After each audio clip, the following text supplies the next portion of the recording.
Yo guys, my name is Jeracraft and welcome to the very first episode of Pimp My Build.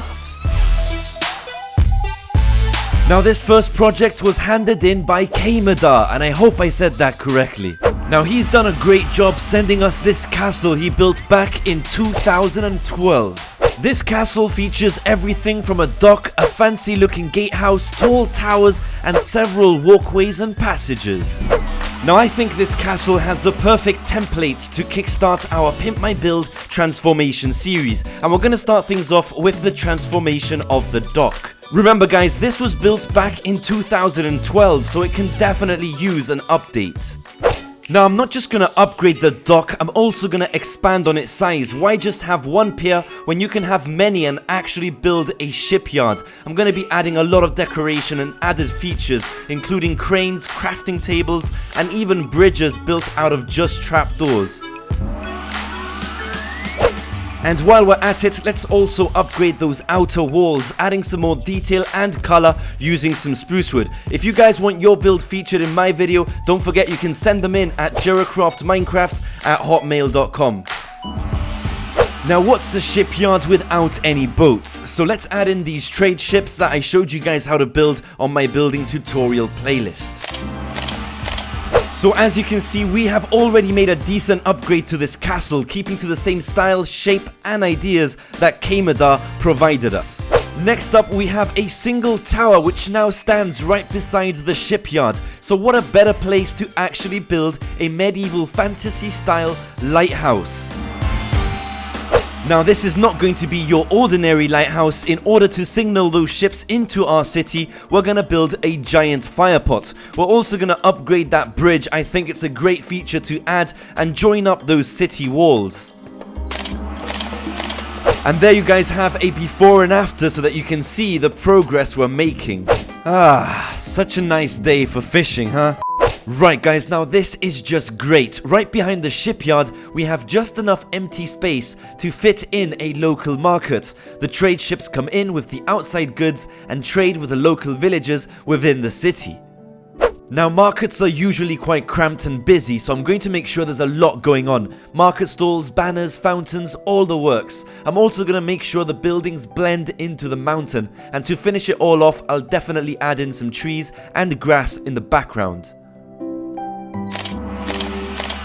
Right, give me 17 apples, 1 mushroom stew, 18 cooked rabbit, 32 raw salmon, 5 melons, 16 bone meal, 237 pumpkin pies.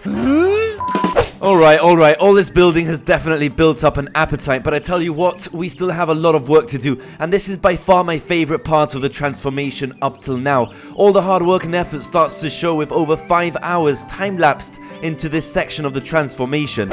We need to upgrade everything from the gatehouse, towers, walls.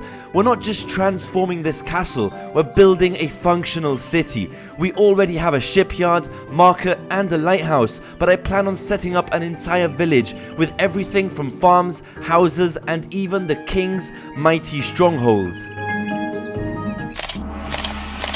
And as you can see guys, we have clearly made some significant progress. I think it's time to upgrade the king's mighty fortress. Now right at the back of the castle we have just enough space to take this transformation to a whole new level, as we are going to be building the King's Keep. This is where you would find the King's throne and living quarters. Of course I'll be adding another gatehouse, making this as secure as possible, and then build a fort using a combination of towers and walls. Luckily I do have single player commands to speed up the process. Well guys, would you take a look at this? We are almost done here, just touching up with some detail and depth, and I need to make sure that we actually join up every single wall and just create a solid structure.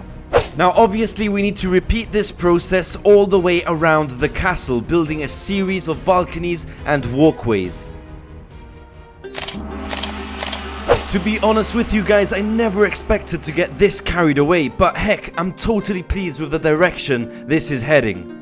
Now there's one last thing we need to do to make this transformation complete, and that would be to add some sort of settlement. Luckily this seems to be the only suitable location left to build on. Well guys, there's definitely one thing I can guarantee from this transformation. I never in a million years expected to get this carried away, but here it is.